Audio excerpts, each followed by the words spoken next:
हैं। जिसको वीलॉग पे जितनी व्यूअरशिप मिलनी चाहती थी उसने उसी तरह की स्टोरी डाली।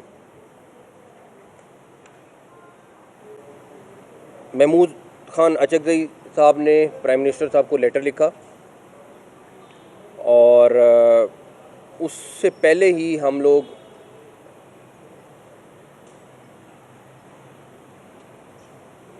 पीटीआई की लीडरशिप के साथ राब्ते में थे। सरदार रियाज सादिक साहब मुसलसल बीच में थे और हमारा और अपोजिशन का वो राब्ता करा रहे थे और हमने उनको बड़ी क्लियर बात की थी कि इलाज के मामले में हम चाहे कोई भी कैदी हो, जो आइन और कानून के तहत उसको सहूलत अवेलेबल है वो हम अवेलेबल करेंगे। उसके बाद हमने उनसे कहा कि आप एक नॉन पॉलिटिकल डॉक्टर जो आई स्पेशलिस्ट हो वो हमें नाम दे दें ताकि हम उससे भी चेकअप करा लें। जिस पे उन्होंने कहा कि नहीं, ऐसा करें कि आप उसको रहने दें, हमारा एक फैमिली का बंदा साथ डालें। खैर हमने उनको कहा ठीक है, आप एक फैमिली का बंदा भी साथ ले आए। और ये मैं सारी चीज़ें वो बता रहा हूँ जो रिकॉर्ड पे हैं और आप पीटीआई के रहनुमाओं से जाके पूछ सकते हैं। जब उनका कासिम एक कज़न है जिसका नाम हमें दिया गया और हमने कहा ठीक है वो भी आ जाए और हम चेकअप कराते हैं, सारा कुछ होता है। जब दोनों चीज़ें हो गई तो कहा गया कि नहीं, ऐसे नहीं, आप उसको एक हफ्ते के लिए हॉस्पिटल एडमिट करें, हम उसके अलावा कुछ नहीं मानेंगे। इसमें मैंने कहा जी एक हफ़्ता नहीं, 2 हफ्ते भी हो सकते हैं हॉस्पिटल एडमिट करना पड़ जाए। अगर डॉक्टर रिकमेंड करेंगे तो हम 100% करेंगे, लेकिन अगर डॉक्टर्स नहीं रिकमेंड करेंगे, चीज़ नहीं करेंगे तो हम कैसे एडमिट कर दें। तो उस पर हमने कहा ये तो मुमकिन नहीं है कि हम आपको कहने पे, सिर्फ आपके कहने पे जो है हम एक हफ़्ते के लिए हॉस्पिटल मुंतकिल कर दें। खैर हमने बेस्ट डॉक्टर्स पिक किए, सरकारी और प्राइवेट, और क्योंकि 3 दिन हो गए थे ये चेकअप नहीं होने जा रहा था और हमने वो डॉक्टर्स को पिक किया और हमने उनको अडयाला के लिए टाइम मुकर्रर किया। उसके बाद हमने उस टाइम पे पीटीआई के जो रहनुमा हैं गौहर साहब, उनको इन्फॉर्म किया कि जी क्योंकि आप पार्टी के रहनुमा हैं, चेयरमैन हैं, तो हम आपके सामने इन डॉक्टर्स की मौजूदगी में जो भी चेकअप होगा आप ख़ुद विटनेस कर लें और आप अडयाला जेल पहुंच जाएं। तो 2:30 बजे का टाइम उनको दिया। 1 घंटा वो इंतज़ार हम करते रहे, लेकिन गौहर साहब का जवाब आया कि नहीं, उनकी पार्टी से मुशावरत हुई है, वो नहीं आ सकेंगे। 3:30 बजे हमने, जबकि हमारा इरादा ये था कि सबके सामने, गौहर साहब के सामने ये सारा चेकअप हो। 3:30 बजे डॉक्टर्स ने चेकअप किया और चेकअप के बाद वो वापस हॉस्पिटल, आई थिंक 1.5 घंटा तकरीबन वो वहाँ पे रहे, घंटा, सवा घंटा, 1.5 घंटा, और उसके बाद वो वापस हॉस्पिटल आ गए। हमने फिर रब्ता किया उनके साथ। हमने कहा आप नहीं आए, लेकिन आप ऐसा करें कि आप अपोजिशन लीडर नेशनल असम्बली और अपोजिशन लीडर सेनेट, आप तीनों आ जाएं और अपने डॉक्टर्स जो हैं उनको भी ले आएँ साथ। उन्होंने कहा डॉक्टर्स तो लाहौर में हैं, तो अपोजिशन लीडर सेनेट और गौहर साहब जो हैं वो पिम्स आ गए और वहाँ पे उन्होंने तकरीबन 1.5 घंटा डॉक्टर्स के साथ मुलाकात की। 1.5 घंटे की मुलाकात में तकरीबन 45 मिनट वो जो 2 डॉक्टर्स थे वो फ़ोन पे उन डॉक्टर्स से ब्रीफिंग लेते रहे, एक एक चीज़ पूछी उन्होंने, और तकरीबन 45 ही मिनट जो पॉलिटिकल रहनुमा थे उन्होंने ब्रीफिंग ली। उसके बाद जो उनके डॉक्टर्स थे उन्होंने कहा एक्सीलेंट, ये बेहतरीन इलाज हो रहा है, अगर हमने भी करना होता तो हम भी यही इलाज करते। पॉलिटिकल रहनुमाओं ने कहा जी हम मुतमईन हैं और हम अपने लोगों को जाके बताते हैं सारा कुछ।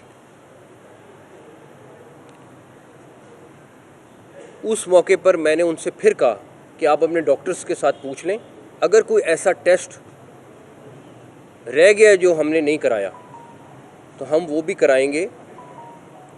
जिस पर उन्होंने कहा कि नहीं, हम तमाम टेस्ट जो हो सकते थे वो हुए हुए हैं और हम मुतमईन हैं।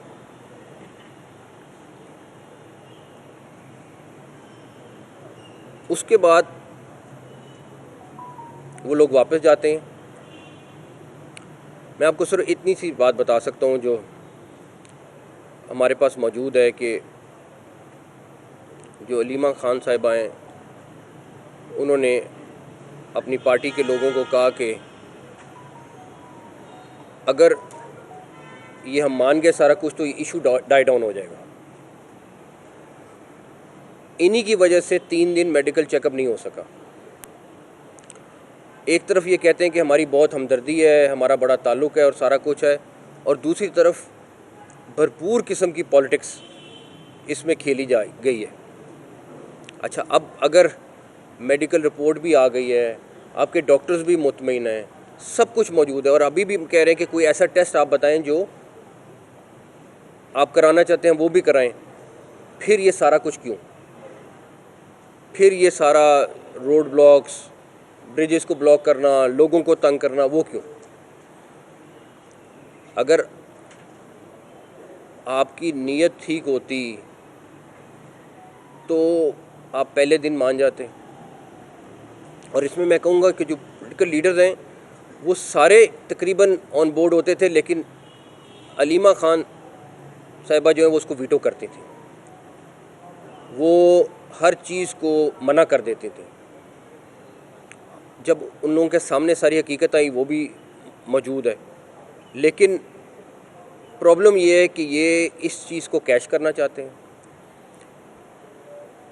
आपको मैं ये भी बता दूं कि जो जिस तरह ये बात निकली है कि जी इमरान खान साहब आँख के इलाज के लिए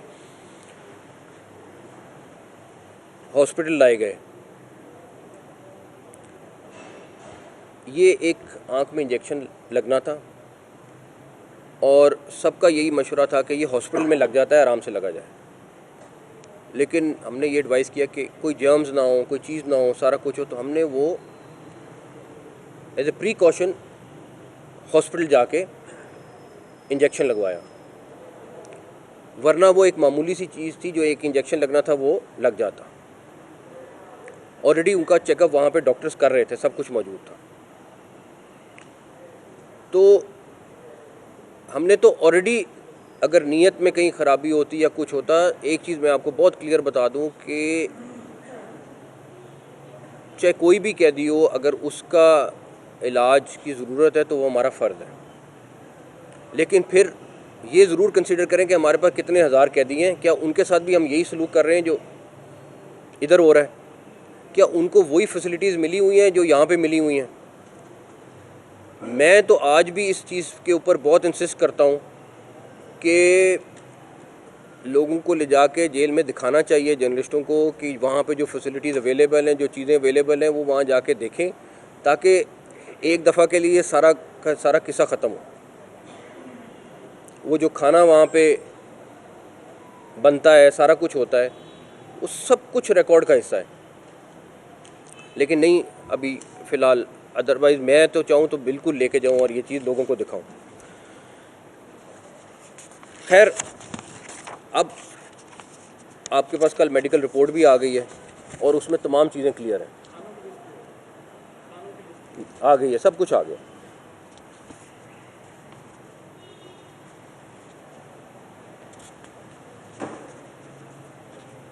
हम इस तरह की किसी भी चीज़ पे ना हम लोग ना गवर्नमेंट इसको पोलिटिसाइज़ नहीं करना चाहते, और मैं नहीं बताना चाहता कि बहुत सारी ऐसी चीज़ें होती हैं जो गैर मुनासिब हैं अगर मैं इस टाइम शेयर करूं, बट डेफिनेटली क्योंकि उनकी तरफ से रिक्वेस्ट आती है, हम करते हैं, लेकिन उसके बाद इस तरह का तमाशा बनाना बिल्कुल गैर मुनासिब है, और प्लस लोगों को गुमराह करना, और आप लोगों को पता नहीं किस किस किस्म की फीड कर रहे हैं इन्फॉर्मेशन, वो सबसे ज़्यादा ज़्यादती है। और आपको पता भी है असल बात का, जो सबसे बड़ी बात यह है कि आपको पता है बात का और उसके बावजूद आप वो चीज़ें करते जा रहे हैं।